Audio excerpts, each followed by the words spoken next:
Hey, how are you? This is James Williams, your marine realtor. I'm going to talk about 11 strategies for reaching your sphere of influence. I've been in real estate for over 20 years and I've trained over 500 agents. So let me show you some strategies that work. All right, so there are two schools of thought. One is cold call. Start making cold calls, and that means people that you don't know. You don't have a relationship. Total strangers. Second school of thought, warm leads. These are people that you do know, have some relationship with, or some affiliation through a mutual friend. But I found that you do 75% better if you focus on your warm leads initially. So let's talk about what are those 11 warm leads and how do you reach out to them. So that is called your sphere of influence. The first one are your friends and family. Let your friends and family know what you do. Do not be a CIA agent. You're not a secret squirrel. So let people know what you're doing. I'm in real estate.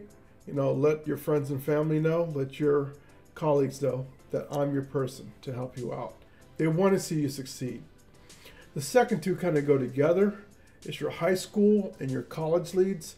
Now think about this. If you've been out of college for 10, 20 years, or high school for 10, 20 years, it's a little bit awkward to say, hey, my name is James. We were in homeroom together 20 years ago. Would you like to buy a house? That's not the approach.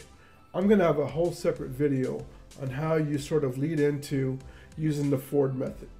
So reconnect with your high school buddies, reconnect with the guys who are in college, your sorority sisters, your fraternity brothers, guys you play football with, guys in your dorm, etc. So great source of people using those as warm leads. Then next is your previous job.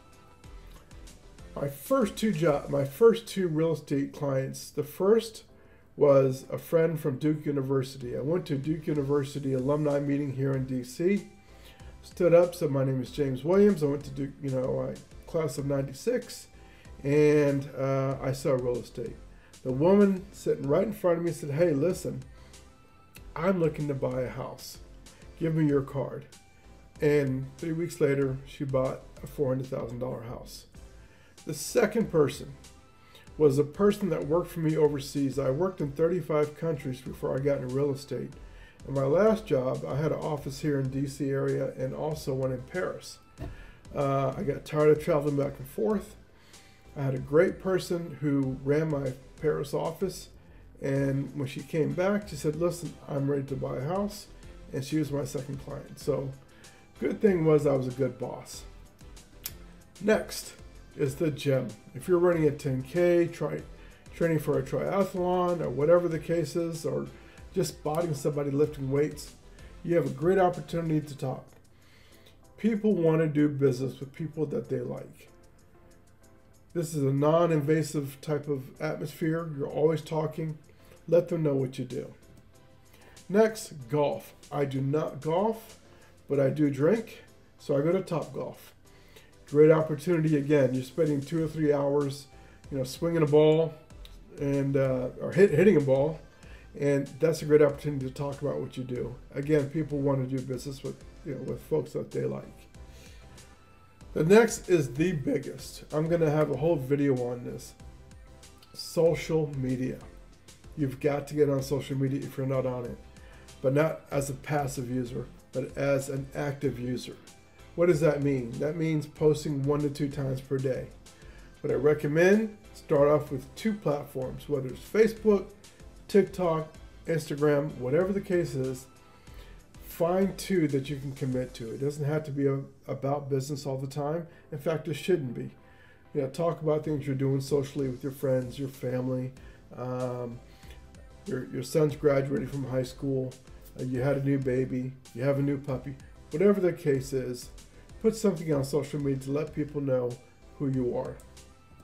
The next is the dog park. I don't have a dog, but there's a dog park right down the street. I think it's fascinating. There's 10, 15 dogs at a time every day. Everybody's sitting on, all the parents of the dog are sitting on the side with their lattes talking. What a great opportunity to talk about what you do. Again, don't be a salesman, learn about them, but also Tell them what you do. Then next is the hairstylist. I have long flowing hair. I used to, and I'll show you a picture of it to prove it. But anyway, you're in a barber seat for 30 minutes. If you're a woman, you're probably in a hairstylist for maybe an hour. Great opportunity to meet the hairstylist, take her out to dinner, take her out to lunch, get to know her, form a relationship that's just not business. She will always send business your way. So hand out 30 or 40 cards, let her give to her clients, and then the clients start sitting in the chairs, get to know them as well. Next, your CPA or lawyer. You have to see your CPA twice a year anyway. Go ahead, let her know, hey, listen, if you have any clients that are looking to buy an investment properties or the property, for the primary residence, whatever the case is, let them know. When you stay top of mind, then they'll think about you. Same thing with your attorney. If you know an attorney that's an estate attorney or maybe an attorney that's a divorce attorney, either way, those people need your services. Let them know what you do. Last but not least, your doctor, your annual physical, your dentist, whatever the case is, let them know what you do. You're giving them business and they can return the favor.